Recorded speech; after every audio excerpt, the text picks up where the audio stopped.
நமச்சிவாய்.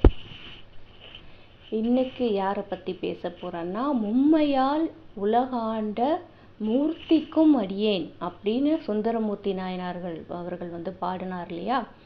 அந்த மூர்த்தி நாயனார் அவர்களின் வாழ்க்கை வரலாறு தான் இன்னைக்கு சொல்ல போகிறேன்.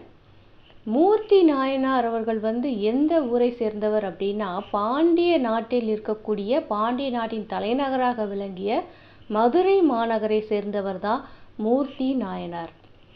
பாண்டிய நாடு அப்படிங்கிறது ரொம்ப பழமையான ஒரு நாடு, நம்ம எல்லாருக்குமே தெரியும்.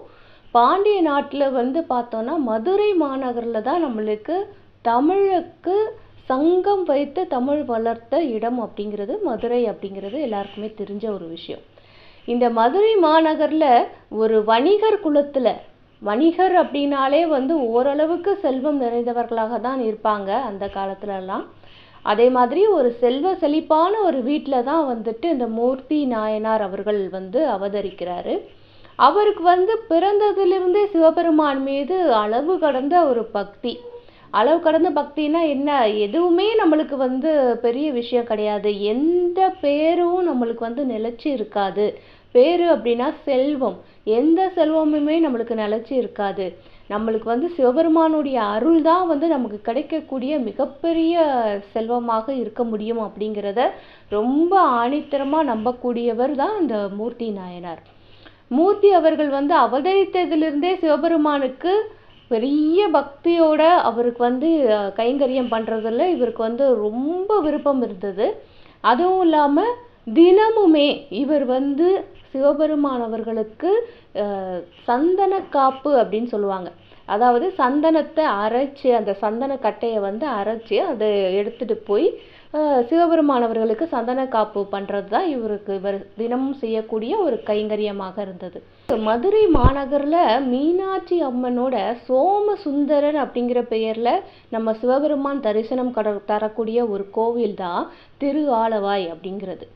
திரு ஆலவாய் அப்படிங்கிற இந்த திருக்கோயிலில் தான் நம்மளுடைய மூர்த்தி நாயனார் தினமும் சிவபெருமானுக்கு சந்தன காப்பு கைங்கரியம் செஞ்சுக்கிட்டு இருந்தார். இவர் எப்போவுமே சிவபெருமான் கிட்ட கேட்குற ஒரே ஒரு விஷயம் என்ன அப்படின்னா, என்ன நிலை வந்தாலும் உனக்கு இந்த சந்தன காப்பு செய்யக்கூடிய இந்த பாக்கியம், இப்படி நான் செய்யக்கூடிய இந்த கைங்கரியத்திற்கு எந்த வித முட்டுக்கட்டையும் வந்துடக்கூடாது, இதை நான் தொடர்ந்து செய்யணும் அப்படிங்கிற ஒரே ஒரு வேண்டுதல் தான். அவர் வாழ்க்கையில் அவர் வச்சது இந்த ஒரே ஒரு வேண்டுதல் தான். நான் வாழ்க்கை முழுவதும் உனக்கு கைங்கரியம் பண்ணணும் அப்படிங்கிறது தான் அவருடைய வேண்டுதலாக இருந்தது. அந்த அளவுக்கு சிவபெருமான் மீது பக்தி வைத்திருந்தார். அப்போ பாண்டிய நாட்டுக்கும் மித்த நாடுகளுக்கும் சண்டையெல்லாம் வரும் இல்லையா, போரெல்லாம் வரும் இல்லையா, அந்த மாதிரி பாண்டிய நாட்டின் மீது இன்னொரு மன்னர் படையெடுத்து வர்றார். கர்நாடக நாட்டிலிருந்து வடுக மன்னன் அப்படின்னு சொல்லக்கூடியவங்க படையெடுத்து வராங்க. வடுக வேந்தன் அப்படின்னு சொல்லுவாங்க. இந்த வடுகர் இனத்தை சேர்ந்த ஒரு வேந்தன் படையெடுத்து வரும் பொழுது அவங்க கிட்ட பார்த்தீங்கன்னா படை மிகப்பெரிய ஒரு படையா இருந்தது. ஏன்னா கர்நாடக இப்போ கர்நாடக மாநிலம் அப்படிங்கிறோம்ல, அந்த மாதிரி கர்நாடக நாடு அப்படிம்பாங்க. அந்த கர்நாடக நாட்டிலிருந்து பாண்டிய நாடு அப்படிங்கிறது கிட்டத்தட்ட நம்ம பாரத நாட்டுன்னு கடைக்கோடியில் இருக்குது. அப்போது கர்நாடக நாட்டிலிருந்து வர்ற வழியில் எல்லா நாட்டையுமே அவங்க கைப்பற்றிட்டு தான் வர்றாங்க. அப்போது அவங்கக்கிட்ட மிகப்பெரிய ஒரு படை இருக்கும். ஏன்னா ஏற்கனவே அவங்கக்கிட்ட இருந்த ஒரு படை, அதுக்கப்புறம் எந்த நாடெல்லாம் அவங்க ஜெயிச்சு வராங்களோ அந்த நாட்டில் இருக்கக்கூடிய படைகள், இது எல்லாமே சேர்ந்து ஒரு மிகப்பெரிய படையாக தான் வடுகவேந்தன் வச்சுருக்கான். அப்படி பெரிய படையாக வரும் பொழுது அவர்களை பாண்டிய நாட்டில் இருக்கக்கூடிய ஒரு சின்ன படையால் வெல்ல முடியல. அவங்க தோத்து போயிடுறாங்க. மன்னனும் கொல்லப்பட்டு விடுகிறான். பாண்டிய மன்னனும் கொல்லப்பட்டு விடுகிறான். வடுகவேந்தன் கையில் பாண்டிய நாடு போயிடுது. போனதுக்கப்புறம் அந்த வடுகவேந்தன் எந்த சமயத்தை சேர்ந்தவன் அப்படின்னு பார்த்தோம்னா, சமண சமயத்தை சேர்ந்தவர்கள். இந்த சமண சமயத்தை சேர்ந்தவர்கள் அந்த காலத்தில் என்ன பண்ணாங்க அப்படின்னா, சமண சமயம்தான் இந்த உலகம் முழுவதும் ஆள வேண்டும், உலகம் முழுவதும் இந்த சமண சமயம்தான் நிலைத்திருக்க வேண்டும் அப்படிங்கிறதுக்காகவே நிறைய இடத்துல படையெடுத்து போகிறது. எந்த மன்னன் சமண சமயத்தை சேர்ந்தவனாக இருக்கிறானோ அவன் படையெடுத்து போகிறது. அவன் எந்தெந்த நாட்டெல்லாம் கைப்பற்றுகிறானோ அந்த நாட்டிலலாம் சமண சமயத்தை பரப்புறது. இது ஒரு வேலையாகவே அவங்க செஞ்சிட்டு இருந்தாங்க. அந்த படிக்கு தான் வடுகவேந்தரும் நம்மளுடைய பாண்டிய நாட்டில் வந்து படையெடுத்து வந்து இங்கேயே தோற்கடித்து பாண்டிய நாட்டையும் கைப்பற்றி விடுகிறான். அப்போது சமண சமயத்தை சேர்ந்தவன் வந்து சைவ சமயத்தை சேர்ந்தவர்களை எப்போவுமே வந்து குறைவாகத்தான் மதிப்பிடுவான். அதுக்கு வந்து நிறைய இடைஞ்சல்களும் ஏற்படுத்துவான். எப்போவுமே வந்துட்டு அடுத்த சமயம் உள்ள வருது அப்படின்னாலே இங்கே ஏற்கனவே இருக்கக்கூடிய சமயங்களுக்கு பிரச்சனைகளை உண்டு பண்ணுவதும், அவர்களை ஏளனமாக பேசுவதும், கிண்டல் கேலி செய்வதும், அவர்களுக்கு இடைஞ்சல் பண்ணுவதும், இது எல்லாமே வந்துட்டு அவங்க பண்ணுவாங்க.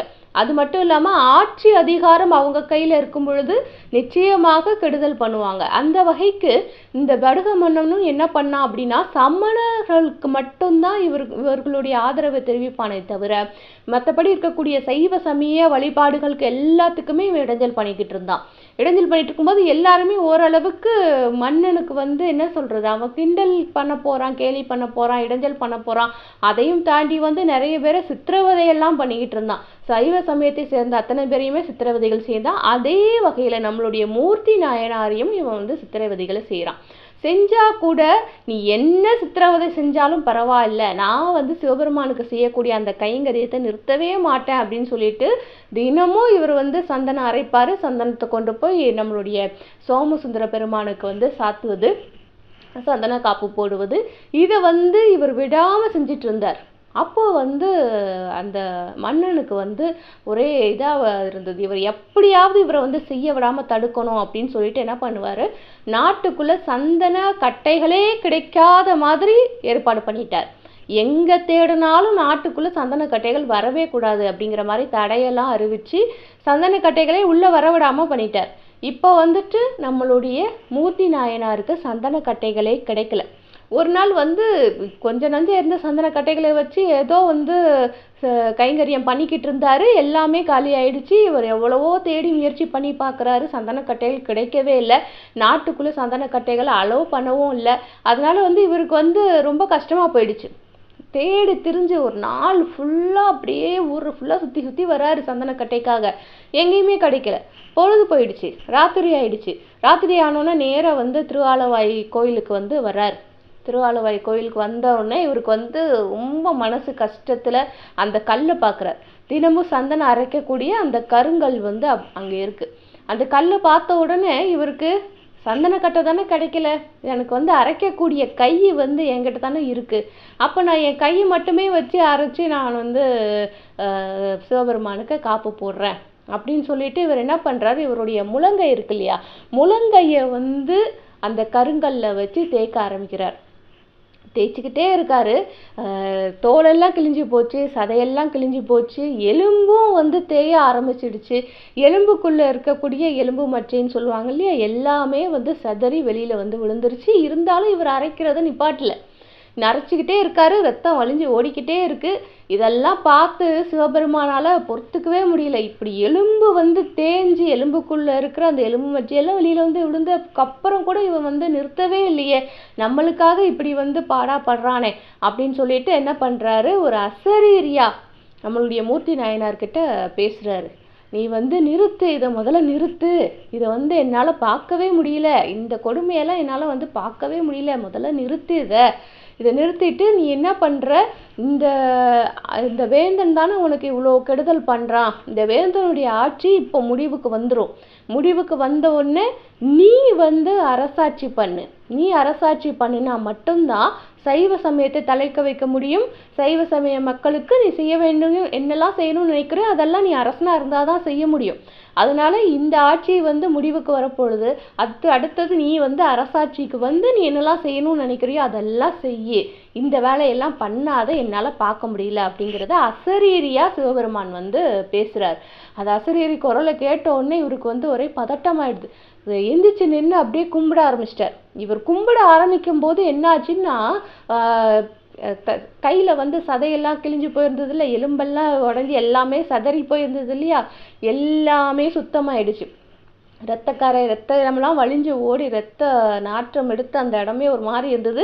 எல்லாமே சுத்தமாகி இவருடைய கையும் பழைய மாதிரி ஆயிடுச்சு. இவர் வந்து அந்த கருங்கல்ல வச்சு தேய்க்கிறதுக்கு முன்னாடி எப்படி இருந்ததோ அதை விட மிகவும் பொலிவாக இருந்தது இவளுடைய கை. அதை பார்த்த உடனே இவருக்கு வந்து தெரிஞ்சு போச்சு, சிவபெருமான் நம்மளுக்கு வந்து அருள் புரிஞ்சிருக்கார் அப்படிங்கிறத இவர் உணர்ந்துட்டார். இது வந்து ராத்திரி நடக்குது. அதே ராத்திரி என்ன ஆகுது அப்படின்னா, அந்த வடுகவேந்தன் அவனுடைய கட்டிலேயே வந்து அவன் வந்து இறந்துடுறான். என்ன காரணம் அப்படிங்கிறதே தெரியல, அவன் வந்து இறந்துடுறான். இறந்ததுக்கப்புறம் வந்து விடியுது. விடிஞ்சதுக்கு அப்புறமா தான் இந்த விஷயம் ஊர் ஃபுல்லாக தெரியுது. ஊர் ஃபுல்லாக தெரியும் போது இவருக்கும் தெரிய வருது. தெரிய வந்தோடனே இவருக்கு தெரிஞ்சு போச்சு, சிவபெருமான் தான் இதெல்லாம் பண்ணுறாரு அப்படிங்கிறது இவனுக்கு தெரிஞ்சு போச்சு. அதுக்கப்புறம் வந்து மன்னனுக்கு வந்து வாரிசுகள் அப்படின்னு யாருமே கிடையாது அந்த மன்னனுக்கு. அதனால் மன்னனுக்கு செய்ய வேண்டிய இறுதி சடங்குகள் எல்லாமே வந்துட்டு கூட இருந்த அமைச்சர் பெருமக்கள் அவங்க எல்லாருமே சேர்ந்து என்னென்ன பண்ணணுமோ, வாரிசு இல்லாத ஒரு மன்னனுக்கு என்னெல்லாம் செய்யணுமோ, அந்த சமண இதுபடி சமண சமயத்தின்படி என்னெல்லாம் செய்யணுமோ அதெல்லாம் செஞ்சு எல்லாம் முடிச்சிட்டாங்க. முடிச்சுட்டு அமைச்சர்கள் வந்து ஆலோசனை பண்ணுறாங்க. எதுக்கு அடுத்து வந்து என்ன பண்ணுறது. இப்போ அரசனுக்கு வந்து ஒரு வாரிசு இருந்தால் அவனை வந்து அடுத்தது அரசனாக்கிடலாம். அப்படி இல்லை அப்படிங்கிறப்போ அந்த இடத்துக்கு வேற யாரை கொண்டு வர்றது அப்படின்னு யோசிக்கிறாங்க. அது மட்டும் கிடையாது, ஒரு என்ன சொல்கிறது, அந்த காலத்துல எப்போ வந்து யார் போர் தொடுத்து வருவாங்க அப்படின்னு தெரியாது. அதனால் அரசன் இல்லாத ஒரு நாட்டை வந்து நம்ம வந்து இது பண்ண முடியாது. அரசன் இல்லாமல் வச்சிருக்கிறது ஒரு பாதுகாப்பு இல்லாமல் வச்சிருக்கிற மாதிரி தான். அதனால் நம்ம பாதுகாவலனை சீக்கிரமாக நம்ம வந்து தேர்ந்தெடுக்கணும். எந்த விதமாக தேர்ந்தெடுக்கலாம் அப்படின்னு சொல்லிட்டு இவங்கெல்லாம் அமைச்சர்கள்லாம் கூடி பேசுகிறாங்க. அப்போ அங்கே என்ன முடிவு பண்ணுறாங்க அப்படின்னா, நம்ம பட்டத்து யானை இருக்குது, பட்டத்து யானைக்கு பூஜை பண்ணி அவங்க அந்த பட்டத்து யானையுடைய கண்ணை வந்து நம்ம கட்டிடுவோம். அது பார்க்க முடியாத அளவுக்கு நம்ம வந்து கண்ணு கட்டிடுவோம். கட்டிட்டு ஊருக்குள்ளே வந்து போக சொல்லுவோம். அது வந்து யாரை தன்னுடைய முதுகில் சுமந்துக்கிட்டு அரண்மனைக்கு திரும்பி வருதோ அவர் தான் வந்து அடுத்த அரசன் அப்படின்னு சொல்லிடுறாங்க. சொல்லினதுக்கப்புறமா இவங்க சொன்ன மாதிரி பட்டத்து யானை நிற்க வச்சு அவங்களுக்கு பட்டத்து யானைக்கு பூஜையெல்லாம் பண்ணுவாங்க. பூஜையெல்லாம் பண்ணிவிட்டு அந்த பட்டத்து யானையுடைய கண்ணையும் கட்டிடுறாங்க. கட்டிட்டு ஊருக்குள்ளேயும் இது பண்ணிடுறாங்க. ஊருக்குள்ளே போகிற மாதிரி யானை வந்து ஊருக்குள்ளே நடந்து போகிற மாதிரி ஏற்பாடு பண்ணிடுறாங்க. இப்போது வந்து யானை நடந்து போய்கிட்டே இருக்குது. எல்லா இடத்தையும் தாண்டி போய்கிட்டே இருக்குது. எங்கேயுமே நிற்கலை அந்த யானை. நேராக போய் திருவாலவாய் கோயில் வாசலில் போய் நிற்கிது. ஏன்னா அங்கே தானே நம்ம மூர்த்தி நாயனார் இருக்கார். அதனால் அங்கே போய் நிற்கிது. நின்னதுக்கப்புறமா மூர்த்தி நாயனாருக்கு புரிஞ்சு போச்சு, நம்ம சிவபெருமான் வந்து நம்மக்கிட்ட சொன்ன மாதிரி நம்மளை அரசனாக்கிறதுக்காக பட்டத்து யானையை அனுப்பியிருக்கார் அப்படின்னு புரிஞ்சு போச்சு. யானையுமே மூர்த்தி நாயனார் முன்னாடி போய் மண்டியிட்டு மூர்த்தி நாயனாரை வணங்கி அவரை தன்னுடைய துதிக்கையால் தூக்கி தன்னுடைய முதுகின் மீது வைத்து விட்டது. இதெல்லாம் பார்த்துட்டு இருக்கக்கூடிய அமைச்சர்களுக்கு ஒரே ஆச்சரியம். பரவாயில்லையே, இது மாதிரி யானை வந்து ஒரு சிவனடியாரை வந்து நம்மளுடைய அரசனாக தேர்ந்தெடுத்துக்குதே. இப்போ சிவனடியார் அப்படிங்கிறவர் எப்போவுமே ஒரு நல்லவராக தான் இருப்பார், நல்ல நெறிகளை உடையவர்களாக தான் இருப்பார். அப்படி இருக்கக்கூடிய ஒரு சிவபெருமான் ஒரு சிறந்த அரசனாகவும் இருப்பார் அப்படிங்கிறது அவங்களுக்கு தெரியும். அதனால் அவங்களுக்கு வந்து ஒரே ஆச்சரியம், யானை வந்து இவ்வளோ ஒரு நல்ல ஒரு மனுஷனை வந்து அரசனாக தேர்ந்தெடுத்திருக்கேன் அப்படின்னு சொல்லிட்டு அவங்க வந்து மிகுந்த சந்தோஷத்தோடு இவரை வந்து அரண்மனைக்கு கூட்டிகிட்டு போகிறாங்க. கூட்டிகிட்டு போனதுக்கப்புறமா அங்கே அரசன் ஆக்கணும் அப்படின்னா முடிசூட்டு விழாலாம் பண்ணுவாங்க இல்லையா, அந்த மாதிரி முடிசூட்டு விழாக்கெல்லாம் ஏற்பாடு பண்ணுறாங்க.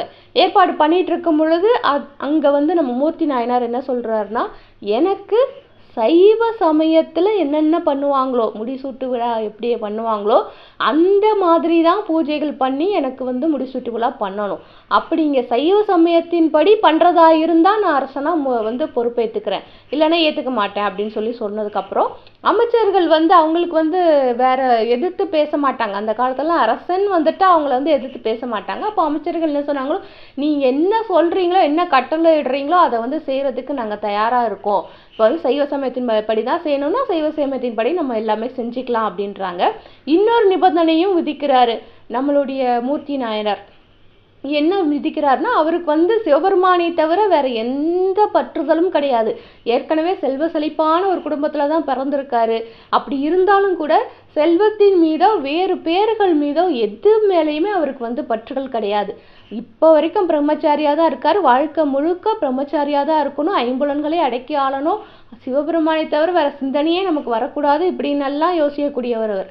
அவர் வந்து என்ன சொல்றாரு, நீங்க அபிஷேகம் அது இதெல்லாம் ஏற்பாடு பண்ண, பொதுவாகவே வந்து அரசர்களாக முடிசூட்டப்படுபவர்களுக்கு அபிஷேகம் எல்லாம் நடக்கும். நம்ம கோயிலில் எப்படி வந்து ஒரு கடவுளுக்கு வந்து அபிஷேகம் பண்றோமோ அதே மாதிரி அரசனாக முடிசூட்ட யார் வந்து இருக்கிறாங்களோ, யாருக்கு முடிசூட்ட போறாங்களோ அவங்களுக்கும் அபிஷேகங்கள் ஆராதனைகள் எல்லாமே நடந்து அதுக்கப்புறமா தான் வந்து முடிசூட்டு விழா அப்படிங்கிறது ஒன்று நடக்கும். தலையில வந்து கிரீடம் மாதிரி வைப்பாங்க, அதுதான் முடி அப்படிம்பாங்க, முடிசூட்டு விழா அப்படிம்பாங்க. அந்த மாதிரி எல்லாம் நடக்கும்.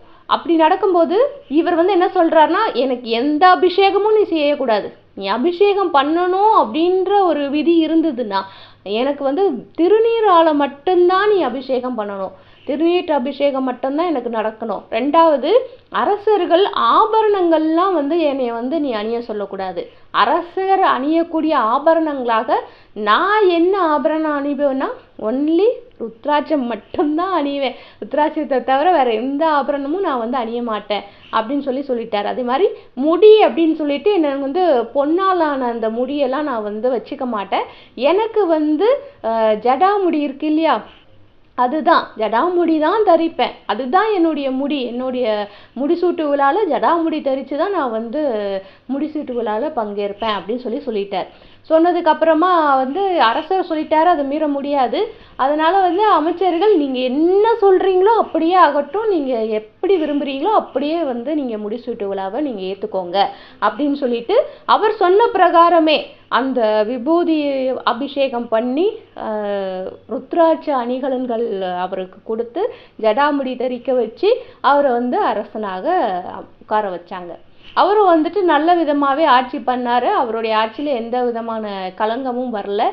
எப்பவும் போல சிவபெருமானுக்கு செய்யக்கூடிய கைங்கரியத்தை தன் வாழ்நாள் முழுவதும் செஞ்சார். அந்த சந்தன காப்பு அப்படிங்க சொல்லக்கூடிய அந்த கைங்கரியத்தை வாழ்நாள் முழுவதும் செஞ்சாரு. அது மட்டும் கிடையாது, அதனால தான் நம்ம வந்து அவர் என்ன சொல்றோம், மும்மையால் உலகாண்ட அப்படின்னு சொல்றோம். இந்த மும்மை அப்படிங்கிறது என்ன அப்படின்னா, ஒன்று திருநீர், ரெண்டாவது வந்து ருத்ராட்சம், மூணாவது வந்து ஜடாமுடி. இதுதான் வந்து மும்மை அப்படின்னு சொல்லுவாங்க சைவ சமயத்தை பொறுத்த அளவுல. இந்த மும்மையால் உலகாண்ட மூர்த்தி நாயனார் அப்படிங்கிறது தான் வந்து நம்மளோட சுந்தர மூர்த்தி நாயனார் வந்து அவருடைய பாடல்களில் சுட்டி காமிச்சிருப்பாரு. அதனால வந்துட்டு மும்மை அப்படிங்கிறதே வந்து மிகப்பெரிய விஷயம்தான். இந்த மும்மையும் நம்ம வந்து தரிச்சிருக்கோம் அப்படின்னாலே வந்துட்டு சிவபெருமான் நம்ம கிட்ட நெருங்கி வந்துட்டார் அப்படின்னு தான் அர்த்தம். அந்த மாதிரி இவர் வந்து மும்மையாலே உலக ஆண்டு நல்லபடியாக ஆட்சி பண்ணி இவருடைய ஆட்சி காலத்தில் சைவ சமயமும் செழித்து வளர்ந்தது. அதே மாதிரி சிவனுக்கு செய்யக்கூடிய கைங்கரியத்தையும் விடாமல் செய்து இவருடைய வாழ்வை நிறைவுற்று சிவலோக பதவியை இவர் அடைந்தார் அப்படிங்கிறது தான் இவருடைய வாழ்க்கை வரலாறு. எப்போ சிவபெருமான் மீது கொண்ட பக்தி காரணமாக சந்தன கட்டைகள் கிடைக்கலன்னு சொல்லிட்டு தன்னுடைய கையவே வந்துட்டு கருங்கல்ல வச்சு தேய்ச்சி முழுவதுமாக, அதாவது தோல், சதை, எலும்புக்குள்ள இருக்கக்கூடிய எலும்பு மற்றைகள் எல்லாமே வந்து வெளியில வந்தாலும் எவ்வளோ வலி இருக்கும், எவ்வளோ வேதனை இருக்கும், அதையெல்லாம் தாண்டி சிவபெருமான் மீது பக்தி வைத்திருந்தார். அப்படி பக்தி வைத்ததுனால தான் இவரை வந்து நம்ம 63 நாயன்மார்களில் ஒருவராக வைத்து வழிபட்டு கொண்டிருக்கிறோம். இந்த கதையிலேருந்து நம்மளுக்கு ஒன்று என்ன தெரியுது அப்படின்னா, சிவபெருமான் நம்மளை சோதிப்பதற்காக நம்ம கிட்ட இருக்கிற செல்வத்தெல்லாம் எடுத்துட்டு வறுமையை கொடுப்பார் அப்படிங்கிறது நிறைய கதைகளை நம்ம கேள்விப்பட்டிருக்கோம். அதே மாதிரி நமக்கு அதிகப்படியான செல்வங்களை கொடுத்தும் அதிகப்படியான பதவிகளை கொடுத்தும் கூட அவர் வந்து நம்மளை சோதனை பண்ணுவார். அப்படி சோதனை பண்ணா கூட எவ்வளோ செல்வம் வந்தாலும் சரி, என்ன பதவி வந்தாலும் சரி, நான் எவ்வளோ பெரிய ஆளாக ஆனாலும் சரி, நான் சிவபெருமான் மீது வைத்திருக்கக்கூடிய பக்தி கொஞ்சம் கூட குறையாது. நான் அவருக்கு என்னென்ன கைங்கரியம் நான் பண்ணணும், கடைசி வரைக்கும் நான் அந்த கைங்கரியத்தை பண்ணிக்கிட்டே இருப்பேன் அப்படின்னு சொல்றது தான் பக்தி. அது வந்து இவருடைய வாழ்க்கை வரலாறுல இருந்து நம்ம தெரிஞ்சுக்கக்கூடிய ஒரு மிகப்பெரிய ஒரு விஷயம். நம்மளுக்குமே எவ்வளோ பெரிய வாழ்க்கை கிடைச்சாலும் சரி, நம்ம சிவபெருமான் மீது வைத்திருக்கக்கூடிய பக்தியில எல்லா அளவு கூட குறையக்கூடாது அப்படிங்கிறதுக்கு இவருடைய வாழ்க்கை வரலாறு நம்மளுக்கு ஒரு எடுத்துக்காட்டாக விளங்குகிறது. நமச்சிவாய்.